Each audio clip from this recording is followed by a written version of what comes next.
Today's topic is twin block appliance. It's a key appliance in orthodontics.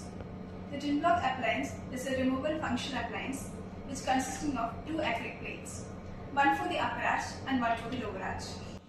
It is developed to treat the class 2 malocclusions with retrograde mandibles. The aim is to posture the mandible forward, encouraging the mandibular growth and improving the jaw relationships. Now let's look at the components of the twin block appliance. Upper and lower base plates made up of acrylic covering the respective dental arches. Next one is the inclined bite block. Each bite block is trimmed at an angle of 70 degrees to the occlusal plane. Next is retention components. Adams clasp.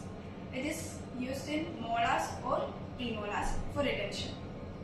Then ball and clasp or delta clasp used in anteriors for stability. Next, labial bow, which can be maybe used for additional retention. Mode of action. When the patient closes into the appliance, the mandible is guided forward by the interlocking bite blocks. The forward positioning stimulates the adaptive growth of condyle and remodeling of glenoid fossa and muscle adaptation, resulting in skeletal and dental correction.